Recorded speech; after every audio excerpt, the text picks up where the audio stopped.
Hey out there folks, it's Dave from Davestation VR, and welcome back to episode 5 of PSVR Digest. It's the week of September 10th, 2018, and let's kick it off with some news. Now we got some big announcements from Tokyo Game Show this week.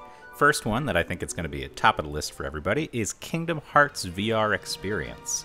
So you might be able to tell from that title, it's not a full Kingdom Hearts game by any means. It's going to be one of those like 10 to 15 minute free downloadable experiences, just to get people excited about the game and add on something a little extra. So don't expect a whole lot from it, but if you're a Kingdom Hearts fan, you know, something to look forward to, and that's coming around holiday season this year. We also heard about Everybody's Golf VR. Now, Everybody's Golf is already pretty fun on flat-screen PS4. If you guys know Hot Shots Golf from back in the day, this is the new version of that, and they're going to have a separate VR version, so it's not going to be an update to the existing one, it's going to be a standalone title. But I know everybody's been looking for like a real golf game where you actually swing the move controllers in VR. Infinite Mini Golf didn't really satisfy that, so this looks like a good one. Last but not least, from the Tokyo Game Show, we've got an official trailer for Space Channel 5 VR. Now, there's no release date, but I'm really looking forward to this one. I've mentioned it in previous digests.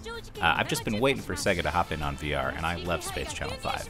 So keep an eye on that one. In other news, Trickster VR, which was announced with a release date for this week, seems to have been delayed, so it's not coming out this week, and from what I've heard, might be coming next week at the earliest.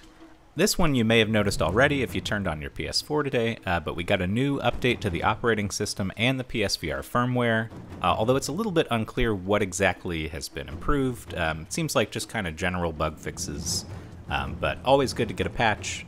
So as soon as you turn on your PS4, you should get prompted to download and install those. Final thing I want to go over, it's not exactly news, but Sony's been having an issue for at least the last week where when people try to stream from PS4 or PSVR to YouTube, which is something that I do often, and a lot of people I know do the same thing, it doesn't bring in the comments from chat. So that makes it really difficult to have a fun stream and to communicate with you guys. So I've kind of suspended streaming a little bit until that gets fixed. And I know some other PSVR YouTubers have too. So as soon as that's up and running again, I will be back with the streams. But for now, I'm kind of taking a break, trying out some different stuff. So I really hope Sony gets on that. That wraps it up for the news this week, so let's get into next week's upcoming releases. First up, we got Downward Spiral Horror Station, which you may be familiar with because it accidentally came out in the PSN store last month for a few hours, and it wasn't supposed to, but the final release version is coming next Tuesday. It's kind of a space station exploration combat game, and the part of it that I played so far was actually pretty decent, so keep an eye on that one. We've also got Transference, which is a psychological thriller. It seems like it's going to be very intense, very cool.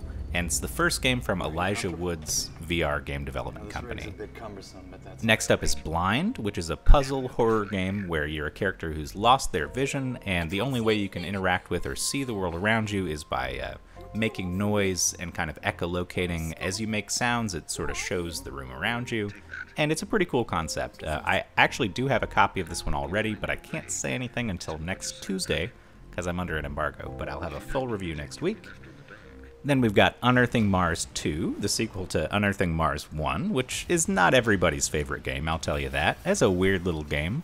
But what they did is they took the one part that people actually kind of liked, the shooting part, and turned that into a full game for the sequel. So it's going to be an on-rails shooter, and the trailer makes it look really cool, but reviews are already starting to come out. There's one on Upload VR, and it doesn't sound like they did a great job. So after Unearthing Mars 1, you probably wouldn't expect much anyways. But that's coming out next week as well. And then, like I mentioned, Trickster VR may be getting a release this week after being delayed, previously.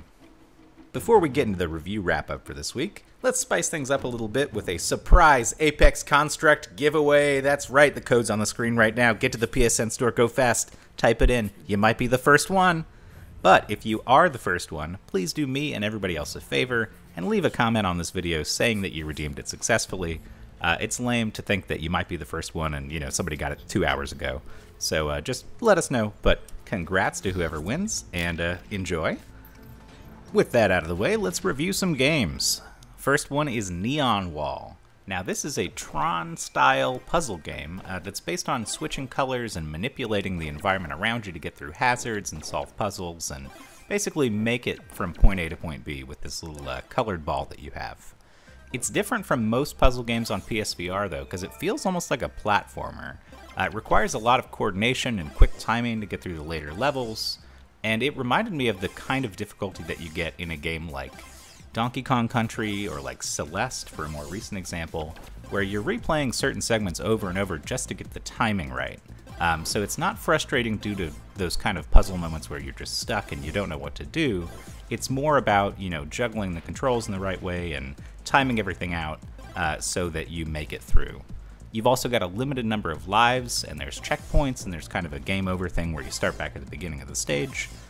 So all that kind of plays into what I'm talking about in terms of it doesn't feel like a regular puzzle game. It's much more fast-paced, precise, and it takes some real skill to get through it. On top of that, it's really inexpensive. I believe the US price point is going to be around $10, and for the amount of content here, it's going to take you a while to get through because it's balls hard. And really, I would recommend this one, but only if you have the Move controllers, because the controls aren't great with the DualShock 4, and it just doesn't feel as fun to play. But definitely take a look at Neonwall. I was surprised with how much I enjoyed it. The other game I want to talk about this week is called Dark Eclipse, and it's being billed as the first MOBA on PSVR. Now, if you don't know what a MOBA is, it's basically a real-time strategy game where they add in this element of hero characters that each have their own abilities, level up as they're going through the round, and you're not controlling the troops directly, you're controlling the heroes, and their troops follow them around.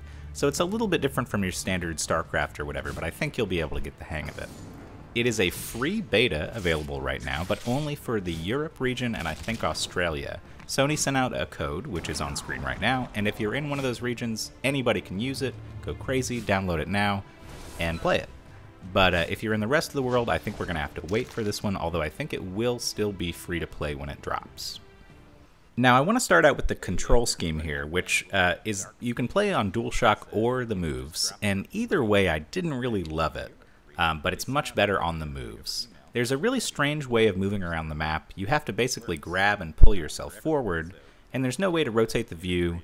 If something's behind you, it's really difficult to see it, and dragging yourself backwards feels really awkward and imprecise. And even when you're using the Move controllers, for some reason the DualShock 4 is required in the menus anyways. If you are using the DualShock 4, unfortunately, it's stuck with a really limited movement system that's based on the Move controllers.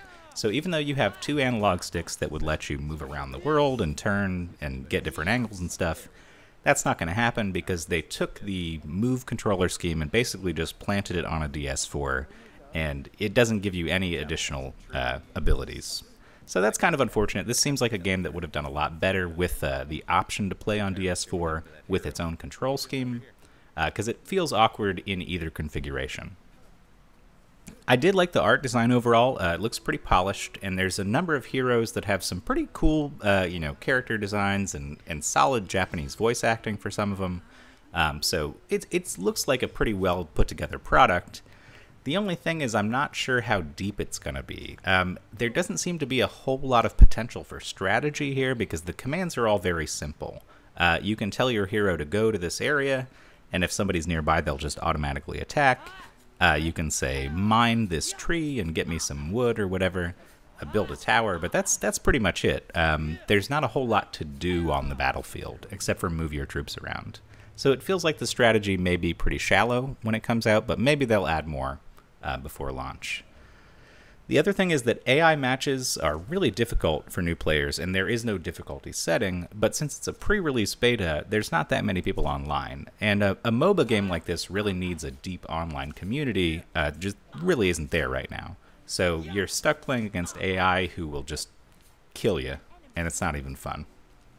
Obviously, despite what I've said, it's still free, and it's still a beta, so it's worth checking out. Just don't go in with high expectations. If you're a big MOBA fan, you're probably going to be disappointed with what's on display here. And if you're new to the genre, you might enjoy it, but find the controls to be a little wonky and the difficulty to be way too high. As always, let's wrap it up this week with some sales. And boy, is it a big week for sales. Man, the PSN store is blowing up, at least in the US right now. There is a huge discount on PSVR titles, an additional 10% off with PS Plus.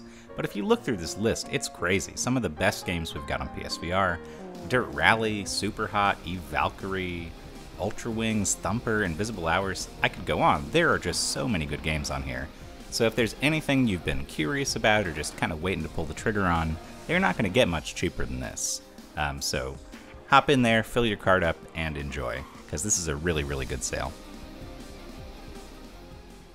That's it for episode 5 of PSVR Digest. Thank you so much for watching. I appreciate you. And if you enjoyed this, leave me a like or a comment or a subscribe, and have a good rest of your day.